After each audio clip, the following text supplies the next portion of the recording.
Amalawi omwe muli ku South Africa dela ina lilo lose limene muli, as long as muli ku South Africa kunoku. I'm not talking about amene ali ku India ku America kuti. I'm talking about amene muli ku Malawi, muli ku South Africa. Tabwerani pano. Ticheze, tizuzulane, tiphunzitsane, titetezane. Yes. Pali video imene kwenda ma Facebook since yesterday night ngayiona. Pali nkhani imene nzimayi wina wakumenya nsikana wa chibwezi cha munake, nsikana ndi wakuno and wamukuntha. And someone was busy kujambula ndi kuposita. When we talk of cheating, right? Aliyense amayipanga handle cheating ija mmene mwini wake wayimverera. Nobody should teach you how to handle that.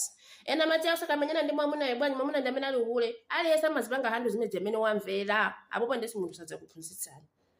Koma azimayi tipewe izi zomamenya atsikana akuno tiphedwa. Tiphedwe tipesa anzathu salako. Azibambo chonde pewani kubanga zibwezi ndi anthu oti amufupi oti mkazi wananga atulukire ndikukakuntha, especially when mkazi wanu alibe control ya anga.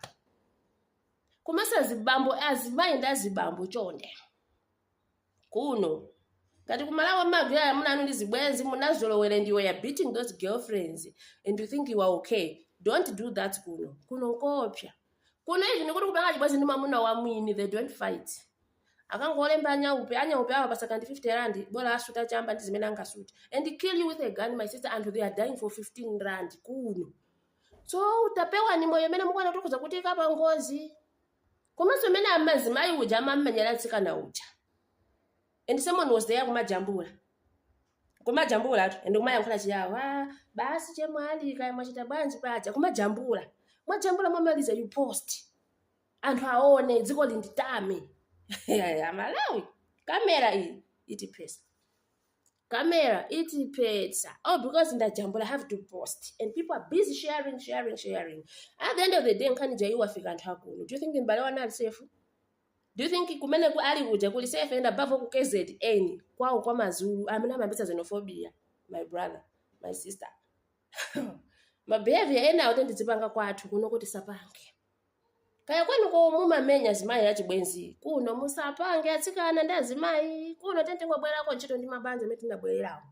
Kama mwana yakupanga uhule handle it munyumba mwako.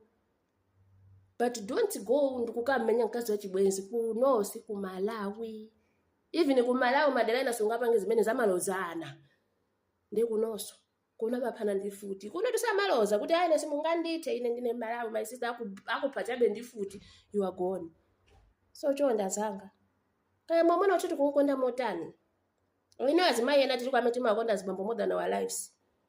To the extent of risking your life all because of a man. I know could ali wazimayi uchoncho koma chonda safike poka menya mkazi wachibwezi kati mkazi ali wakuno. Handle it in a way that you know kuti you want to be known. Ali ndi makutu amve tose ndifaya kumpa. Koma not kukamenya fight physically. And someone was there shooting, filming, mpaka na kupost it like as if are you for real? Amalawi.